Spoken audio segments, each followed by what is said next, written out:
नमस्कार, मैं प्रकाश मालगावे और आप देख रहे हैं दुनिया एक फसाना। पिछली चंद भागों के प्रसारण में मैंने राजनीति के बारे में बात की और जैसा कि मैंने कहा है कि इस समय सभी लोग चुनाव के जीत में मशगूल है। कांग्रेस वाले भी जीत में मशगूल है और बीजेपी वाले तो ही है, लेकिन एक बात सब जगह से आ रही है और मोहन जी भागवत, नरेश कुमार जी, इन्होंने भी कहा कि अहंकार हो गया। और मैं आपको बताता हूँ, देश की जनता ना जात देखती है, ना धर्म देखती है, ना आपके काम को देखती है। वो देखती रहती है कि जो प्रतिनिधि मैंने चुन के दिया है वो अपने जीत के मद में कितना अहंकारी बनता है, कितना जरूर देखती है। और जैसे उसे पता लगा, और ये सामान्य बात है। अब जैसा कि आप जानते हो, अगर किसी के सामने आपने कह दिया कि तुम मुझे क्या समझते हो, उसके मन में रिएक्शन में ये बात आती है कि तुम भी मुझे क्या समझते हो। रिएक्शन है। आखिर क्या है, परमात्मा ने ये कहा है भगवद गीता में कि ममे वांश जीवलोके जीवभूत सनातन, मेरे ही अंश जो है ये सब प्राणी मात्र में विद्यमान है।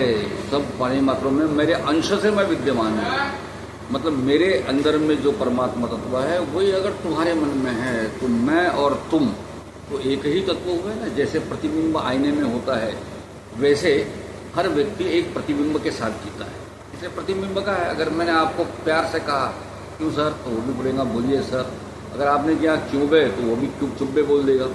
तो सहज स्वाभाविक प्रतिक्रिया आदमी की होती है और आदमी को कभी यह पसंद नहीं आता कि एक आदमी जो परमात्मा का बंदा है वो सेवक।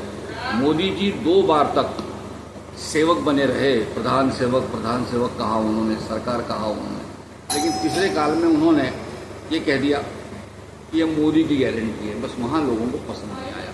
और उनके प्रतिमा के वो सुधीर फड़के के गीत रामायण में बड़ा अच्छा गीत है, प्रत्यक्षाहुनि प्रतिमा उत्कट। तो प्रत्यक्ष जो है उससे प्रतिमाओं का महिमा मंडन जो बड़े वेग से हुआ, उसके वजह से लोगों को बोरियत होने लगी। अब देखिए, पूरे 6-7 फेजेस का ये चुनाव था और 6-7 फेजेस के चुनाव में मोदी जी ने जो भाषणों में दिया वो आखिर में इतना उबाऊ होने लग गया था कि बहुत लोगों ने मोदी जी का भाषण सुनना भी पसंद नहीं किया। क्या वैसे भी सभी लोगों का हो गया। वैसे राहुल गांधी का भी भाषण कोई लोग सुनते हैं, ऐसी बात नहीं है, लेकिन लोग बड़े शांति से सारे इस आपाधापी को देखते आ रहे थे। और मैं कहता हूँ कि मीडिया वाले जो है ना, उनको कुछ समझ, सबसे बड़ा बेवकूफ़ बनाया गया जनता की तरफ से तो वो मीडिया वाले सारे लोग इस भ्रम में रहे कि मोदी जी के महिमा के कारण भाजपा को 400 के पास तो मिल ही जाएंगे सीट। और सबसे बड़े झन्नाटेदार थप्पड़ अगर कहीं गिरा होगा मीडिया में। अच्छा, मीडिया में कुछ अलग सिद्धांत जो कि जमीन पे नहीं होते, वह सिद्धांत बताए जाते हैं। बीच में वो जाति वाला कार्यक्रम आएगा कि कुर्मी जात कहाँ है, कुंभी कहाँ है, तेली कहाँ है, पासी कहाँ है। ये जाति बहुलता के साथ में मतदान होता है, ऐसा एक नैरेटिव मीडिया ने भी प्रेस किया है। प्रिंट मीडिया में है, सामाजिक सोशल मीडिया में भी है। हकीकत यह है, मैं आपको बता रहा हूँ स्पष्ट बात, कि जाति का उपयोग केवल टिकट पाने के लिए होता है। क्योंकि टिकट भी इसलिए पाई जाती है उसके माध्यम से क्योंकि लोकप्रियता का कोई पैमाना नहीं है और चुनाव हमेशा संख्या का गणित है।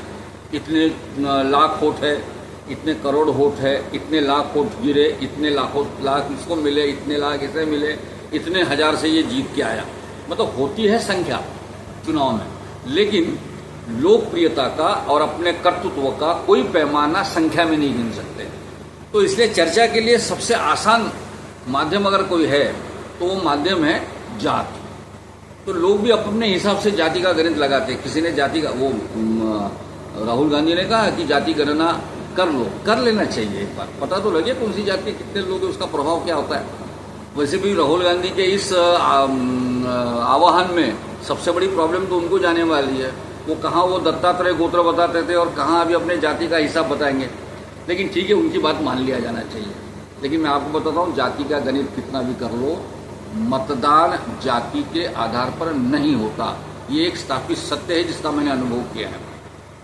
यानी जहाँ जिस गांव में होता क्या है कि बूथ गांव में होता है और गांव में अपनी लोकल राजनीति होती है।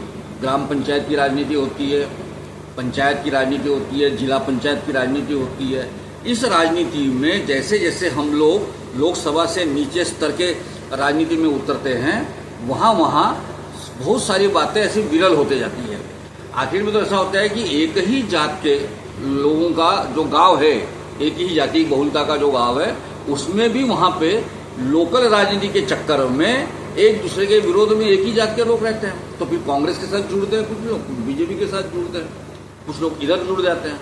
तो वो वहाँ जो जुड़ जाते हैं उसी को फिर ऊपर में जिला स्तर के ऊपर में विधानसभा के स्तर में पार्टियां उनको अपने ग्रुप में ले लेती है। लेकिन वोट वो करते हैं अपने हिसाब से। मैंने कई चुनाव देखे हैं कि उसमें जाति बहुलता का अगर कोई व्यक्ति खड़ा रहा तो उसके विरोध में दूसरा ग्रुप उसी जाति का किसी दूसरे गैर जाति वालों के साथ में भी जुड़ा रहता है। मतलब जाति के साथ वोट होता नहीं, यह चित्र जो है हमारे यहाँ पे होता है। फिर वोट किस बात पे होता है, मैं पिछली बार आपको कहा था, मैं बताऊंगा वोट किस बात पे होता है। टोटल किसी एक बूथ के ऊपर में अगर मान लो 1000 वोट होते हैं तो 1000 वोट में जो पक्के कमिटेड होते हैं वो कुल मिला के बीजेपी के पास में 20% होंगे, कांग्रेस के पास 20% होंगे, बाकी दलित पार्टियों के साथ में 10% होंगे मान लो। तो 50% हिस्सा जो होता है वो कमिटेड वोट का होता है। और कमिटेड वोट के बाद जो 50% बचते हैं वो होते हैं non concern vote, non concern vote, जिसे कोई लेना देना था। वो गांव के माहौल में जैसे बनता है माहौल उधर देखते रहते हैं। जैसे किसी पार्टी का कार्यकर्ता अगर चुनाव के पहले बहुत तेजी से शहर गांव में घूम रहा हो और सब लोगों को चाचा मामा ताए ताया ये बोलते हुए लोगों को आग्रह कर रहा होगा, तो मान के चलते कि इस पार्टी में कुछ दम है भाई। और मान लो किसी पार्टी का नॉन कार्यकर्ता अगर गाँव में बैठा हुआ है और उससे अगर कहा जाए कि क्या चल रहा है भाई, तो उसने कह दिया नाराज होकर कि पता नहीं मुझे क्या, पार्टी वाले कुछ पूछते नहीं, मेरे पास कोई आया नहीं, मुझे कुछ पता नहीं कैसे हो रहा है पता नहीं। तो सामने वाले जो गांव के लोग होते हैं ना अनकंसर्न लोग, उनको पता लग जाता है कि भैया इस पार्टी में कोई दम नहीं। तो माहौल वैसा बनता है। इसलिए कमिटेड वोट के बाद में जो सारा हार जीत का जो गठजोड़ है वो केवल उन 50% वोट पे होता है। और मजा इस बात की आती है कि लोग कहते हैं कि पैसे भी बंटते हैं। पैसे बंटने का जो कार्यक्रम है वो कमिटेड वोट के अंदर में कोई पैसे नहीं बांटता। कांग्रेस वाले कमिटेड वोट में बीजेपी वाले वोट देने पैसे देने नहीं जाते, बीजेपी वाले कांग्रेस वाले के कमिटेड वोट के बाद पैसे देने नहीं जाते। तो जाते कहाँ हैं? जो अनकंसर्न होता है उनके पास तो सभी के पैसे आए हुए हैं। तो पैसा भी एक क्राइटेरिया चुनाव जीतने का नहीं होता। हाँ, हारने वाला बोलता है कि सामने वाले ने बहुत पैसा खर्च कर लिया, और जीतने वाला ये कहता है कि मैंने कोई पैसा नहीं करा, हारने वाले ने बहुत पैसा खर्च किया। पैसा दोनों खर्च करते हैं। और मैं ये कहता हूँ कि कोई भी चुनाव जो है वो पैसे के बगैर करते नहीं लोग। क्योंकि आजकल तो कार्यकर्ता जो खुद का, पहले एक जमाने में भाजपा के लोग जो थे, संघ के लोग थे, वो अपने घर से खाना खा के प्रचार में जुड़ जाते थे। अभी वो स्थिति रही नहीं है। नड्डा जी ने बोल दिया, पहले उनकी गरज थी हमको, अब हम बहुत ताकतवर हो गए। अब ताकतवर का मतलब क्या है? पैसे बहुत आ गए तो कार्यकर्ताओं को पैसे दिए जाते हैं। कार्यकर्ता पहले सवाल पूछता है घूमने जाने के लिए, भाई हमारे खाने पानी की व्यवस्था क्या है? ये स्थिति हो गई है। तो इसलिए पैसा भी क्राइटेरिया नहीं है जीत के लिए। फिर जीत के लिए क्या क्राइटेरिया भाई? उस गांव में जो मतदाता अनकंसर्न मतदाता होते हैं वो देखते हैं कि कौन से गांव का नेता जो है, किस पार्टी का नेता अपने गांव में दमदार है, जिसको यानी मतलब वोट दो प्रकार से होते हैं। एक तो प्रेम के साथ या एक डर के साथ।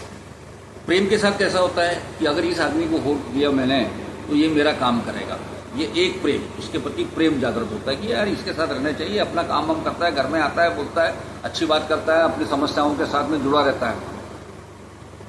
दूसरा जो डर के मारे रहता है वो, उसको लगता है कि अगर इसको पता लग जाए कि मैंने इससे वोट नहीं दिया तो ये मेरा किया पाचा कर सकता है, मुझे तकलीफ में ला सकता है।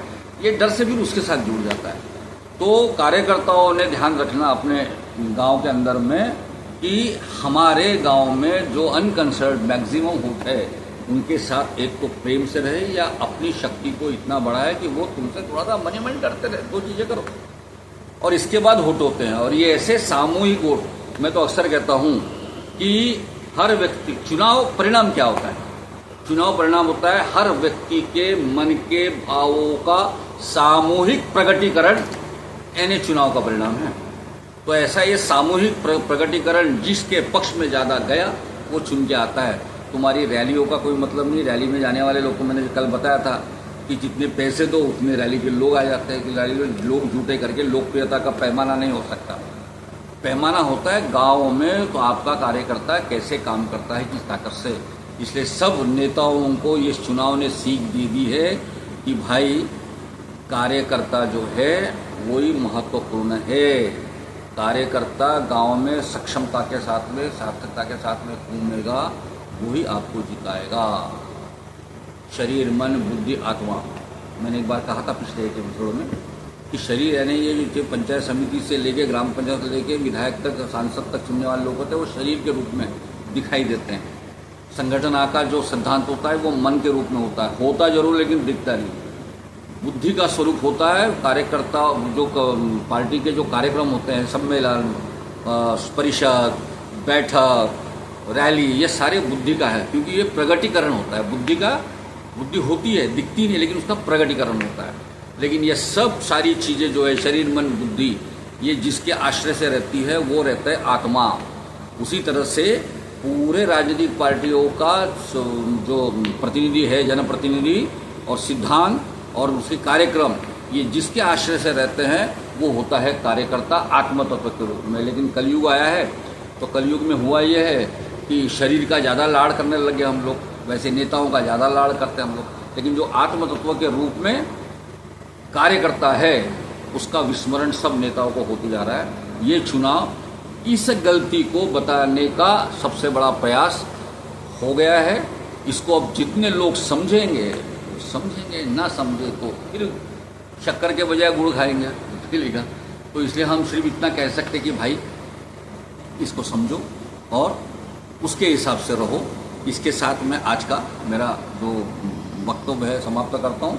अगर आपको मेरी बात पसंद आई होंगी तो उसे 4 लोगों में भेजो, शेयर करो और अपने चैनल को सब्सक्राइब करो भाई। मैं बार बार ऐसी बड़ी अच्छी बातें बताते रहूँगा, फिर आपसे जुड़ते रहूँगा और आप सलाह भी देते रहिए, फिर मैसेज भी भेजते रहिए। इसके साथ ही मैं आप लोगों से रुखसत की इजाज़त लेता हूँ। धन्यवाद।